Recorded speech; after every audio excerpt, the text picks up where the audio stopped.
Hey, what's going on YouTube? It's your boy Shift Desire here. Okay, I sound like a fucking redneck. I'm gonna stop. Alright, today I'm gonna be bringing you guys a new series. It's how I started my comp career, how I made all my earnings, and what's just been going on since then. Alright, let's just get into it. So I started playing Call of Duty as actual whole in COD 4. Now, I wasn't even a pub stomper in COD 4, but I did hear of GB. In COD 4, there wasn't that much money to be made, but there was a circuit. I played on Xbox most of the time with my buddies, so it wasn't that really eventful. We mostly just played search, right? I didn't even have a positive KDR, but yeah, like I wasn't hardcore in Call of Duty till later, but we'll get into that after.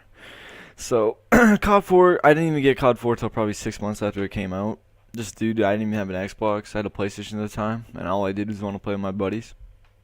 So I got an Xbox 360, bought COD 4, started playing, and I was completely shit at it. Like so shit. It was it was pretty bad. I didn't have positive anything, but I was so focused like on my KDR to try to bring a positive and stuff like that. But near the end of COD 4, I was in this lobby with these pub stomper kids. Or not, I thought they were pub stompers. They weren't. And they told me about this website called Game Battles. I was like, what's this? And they told me that you can make money off of it if you're good enough. And me, I have a very competitive persona, and I think I'm the best at anything, even though in COD, like, I had a shit KD and I didn't know how to play properly, etc., etc. So in my Game Battles, I did probably like fucking 50 or 60 matches. I went like 3-62. I remember was my first record. Like, that's pretty pathetic, right? Well, I only play with buddies from school, so it's understandable. And I finally started getting good at it, like, after probably, like, 50 of the fucking GBs. And then I was like, okay, well, I guess I'll do this, like, later, because it wasn't really focused. So I took time off, and COD WaW came out. I didn't really play World at War that much. All I did was play pubs. I was like, GBs are gay as fuck. I never did anything against that. And in COD 4, by the way, too, I don't even know if I played against any pros. Like, I don't have any pictures or anything from back then. All I know is we did GBs. And then COD WaW, I did nothing. All I did was play pubs the whole fucking game. GBs just weren't an interest. I didn't even have any events or anything. At least I didn't know of events and stuff at the time. So I gotta stop saying that. Alright, so end of WaW. MW2 comes out. Actually, no. Like, last 6 months of WaW, I took a break. I was like, I don't even want to play COD because I've been just no-lifing this fucking game, and it's affecting my life.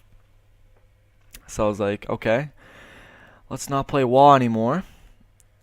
I mean, not WaW anymore. What am I saying? I just took a break, and took a break probably 3 months into MW2, and everyone's telling me about how MW2 is the fucking shit. Like, it's like the most amazing game of all time. So I pick up MW2, but now I switch over to the PlayStation because it's what my dad had at the time when I was living with him. So I switched over to PlayStation, played MW2, and I started no-lifing this game. Like, I got addicted within the first week. I was like 7th prestige, like 2 weeks in. Like, I had like a 2.7 KDR. I dropped my first nuke. I was one of the first people. Well, not one of the first people to do it. What am I saying? It was like 3 months in the game. Okay, now I'm bragging, but bullshit. So, yeah, it's like 3 months in COD, and I don't know what it was. It was just something about that game that just compelled me to get so good. Like, I started playing with better people, like Nolisky and them, and then is when I got into GBs. Again, I don't know, maybe it was just the Xbox and the PS3 controller, because I am a lot better on the PlayStation. Anyway, let's continue. MW2. I started doing GBs like right away. S&D. That's all I played. And I started getting decent records. Like, my first good record, it's not a good record, but I mean, it's good for like a first thing. And I was carrying my weight with my teammates. Like, I wouldn't say I was carrying, but I did good. And our first record that I was proud of was like 24-14, which isn't great. It's not even to anything. But it's all right. And I was proud of that.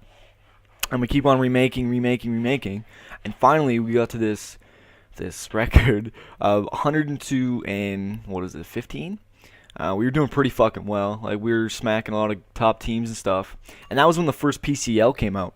We decided we were gonna enter, even though that we never played any domination, never played any sabotage, any of that. We never played any of it, and we decided that we were gonna play in this. So my buddy, he's a rich motherfucker, and he decided to credit sponsor this. Like my GB rank at the time, even though there wasn't that many people, it was still like a fucking like 45k. It was ridiculous on GB at that time. It was bad. There were so many people that were ahead of me.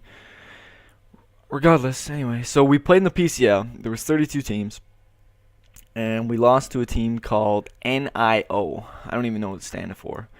We lost to them, and then in the losers bracket, we lost to Spark, I think was their name, and we finished like 30th out of 32 teams. I was like, this is ridiculous, and obviously that apted me to grind more sabotage and stuff.